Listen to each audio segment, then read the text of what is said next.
Whoa. I'm running short of words right now, but I cannot afford this because I have to speak. Thank you so much for all the love, for all the warmth. Thank you for accepting me. Thank you very much.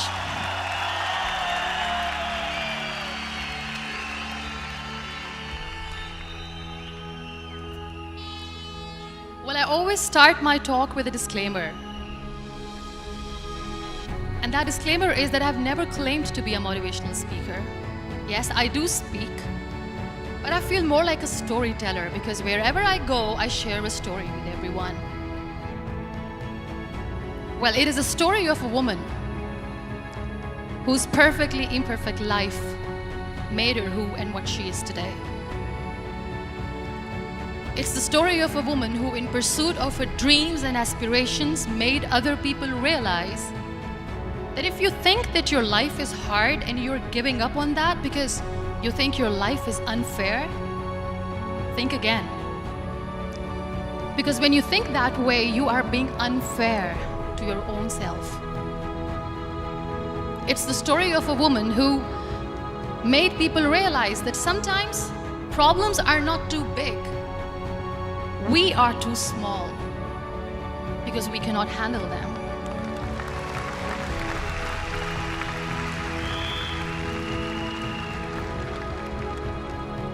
It is the story of a woman who with time realized the real happiness doesn't lie in success, money, fame. It lies within. Real happiness lies in gratitude. So I am here and I'm going to share the story of that woman. That is my story. The story of gratitude.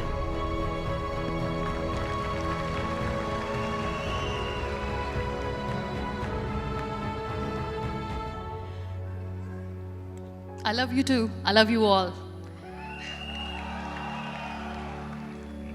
I believe in the power of words. Many people speak before they think. But I know the value of words. The words can make you, break you, they can heal your soul, they can damage you forever. So I always try to use the positive words in my life wherever I go. They call it adversity, I call it opportunity. They call it weakness, I call it strength. They call me disabled, I call myself differently abled. They see my disability. They see my disability, I see my ability. There are some incidents that happen in your life, and those incidents are so strong that they change your DNA. Those incidents or accidents are so strong that they break you physically. They deform your body, but they transform your soul.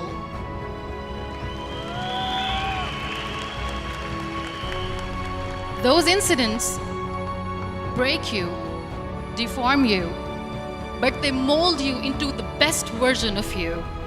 And the same thing happened to me. And I'm going to share what exactly happened to me.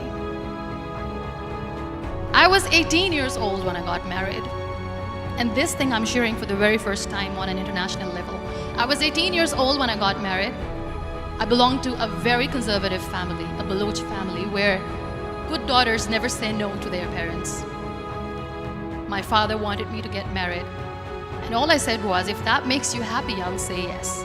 And of course, it was never a happy marriage. Just about after 2 years of getting married, about 9 years ago, I met a car accident. Somehow my husband fell asleep and the car fell in the ditch. He managed to jump out, saved himself. I'm happy for him. But I stayed inside the car and I sustained a lot of injuries. The list is a bit long. Don't get scared. I'm perfectly fine now. Radius ulna of my right arm were fractured. The wrist was fractured. Shoulder bone and collarbone were fractured. My whole rib cage got fractured. And because of the rib cage injury, lungs and liver were badly injured. I couldn't breathe. I lost urinary bowel control. That's why I have to wear the bag wherever I go. But that injury that changed me and my life completely as a person and my perception towards living my life was the spine injury. 3 vertebrae of my backbone were completely crushed, and I got paralyzed for the rest of my life. So this accident took place in a far-flung area in the outskirts of a very small province, Balochistan, where there was no first aid, no hospital, no ambulance. I was in the middle of nowhere in that toppled car. Many people came to rescue. They gave me CPR. They dragged me out of the car. And while they were dragging me out, I got the complete transection of my spinal cord. And now there was this debate going on. Should we keep it here? She's going to die. Where should we go? There is no ambulance. There was this 4-wheeler Jeep standing in the corner of the street. They said, put her in the back of the Jeep and take her to the hospital, which is 3 hours away from this place. And I still remember that bumpy ride. I was all broken. They threw me at the back of the Jeep and they rushed me to the hospital. That is where I realized that my half body was fractured and half was paralyzed. I finally ended up in a hospital where I stayed for 2.5 months. I underwent multiple surgeries. Doctors have put a lot of titanium in my arm. There's a lot of titanium at my back to fix my back. That's why people in Pakistan call me the Iron Lady of Pakistan.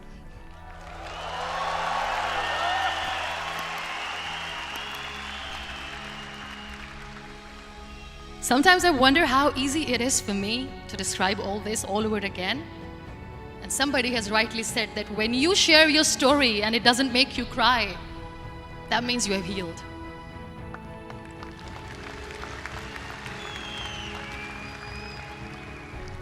Those 2.5 months in the hospital were dreadful. I will not make up stories just to inspire you. I was at the verge of despair. One day, doctor came to me and he said, well, I heard that you wanted to be an artist, but you ended up being a housewife. I have a bad news for you. You won't be able to paint again because your wrist and your arm are so deformed, you won't be able to hold a pen again. And I stayed quiet. Next day, doctor came to me and said, your spine injury is so bad, you won't be able to walk again. I took a deep breath and I said, it's all right. The very next day, doctor came to me and said, because of your spine injury and the fixation that you have in your back, you won't be able to give birth to a child again. That day, I was devastated. I still remember, I asked my mother, why me? And that is where I started to question my existence. Why am I even alive? What's the point of living? I cannot walk, I cannot paint, fine. I cannot be a mother. And we have this thing in our heads, being women, that we are incomplete without having children. I am going to be an incomplete woman for the rest of my life. What's the point? People are scared. They think I will get divorced. What is going to happen to me? Why me? Why am I alive? We all try to chase this tunnel. We all do this because we see light in the end of the tunnel, which keeps us going. My dear friends, in my situation, there was a tunnel that I had to roll on, but there was no light. And that is where I realized that the words have the power to heal the soul. My mother said to me, this too shall pass. God has a greater plan for you. I don't know what it is, but He surely has.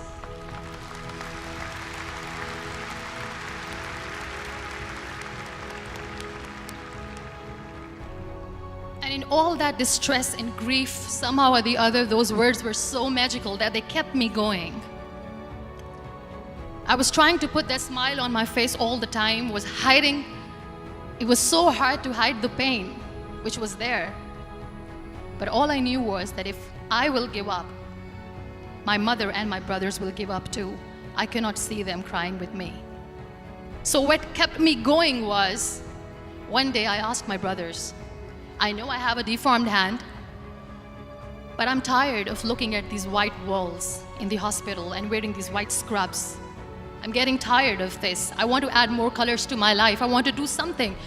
Bring me some colors, bring me some small canvas. I want to paint. So the very first painting I made was on my deathbed, where I painted for the very first time. It was not just an art piece or just my passion. It was my therapy. What an amazing therapy it was. Without uttering a single word, I could paint my heart out. I could share my story. People used to come and say, what lovely painting, so much color. Nobody could see the grief in it. Only I could. So that's how I spent 2.5 months in my hospital, crying, never complaining or whining, but painting. And then I was discharged, and I went back home. And I went back home, and I realized that I have developed a lot of pressure ulcers on my back and on my hip bone. I was unable to sit. There were a lot of infections in my body, a lot of allergies. So doctors wanted me to lie down on the bed straight for not 6 months, for not 1 year, for 2 years. I was bedridden, confined in that one room, looking outside the window, listening to the birds chirping, and thinking maybe there will be a time when we'll be going out with the family and enjoying the nature. That was the time where I realized how lucky people are, but they don't realize. That is the time where I realized that the day I'm going to sit, I'm going to share this pain with everyone to make them realize how blessed they are, and they don't even consider them lucky. There are always turning points in your life. There was a rebirth day that I celebrated. After 2 years and 2.5 months, when I was able to sit on a wheelchair, that was the day when I had the rebirth. I was a completely different person. I still remember the day I sat on the wheelchair for the first time, knowing that I'm never going to leave this, knowing that I won't be able to walk for the rest of my life. I saw myself in the mirror and I talked to myself. And I still remember what I said. I cannot wait for a miracle to come and make me walk. I cannot sit in the corner of the room crying, cribbing, and begging for mercy because nobody has time. So I have to accept myself the way I am. The sooner the better. So I applied the lip color for the first time.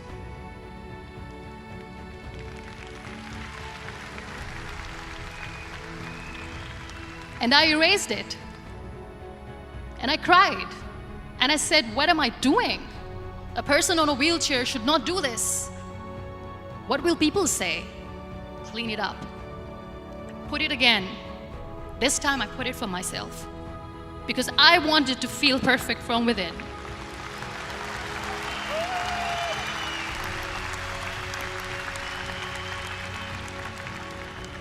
And that day I decided that I'm going to live life for myself.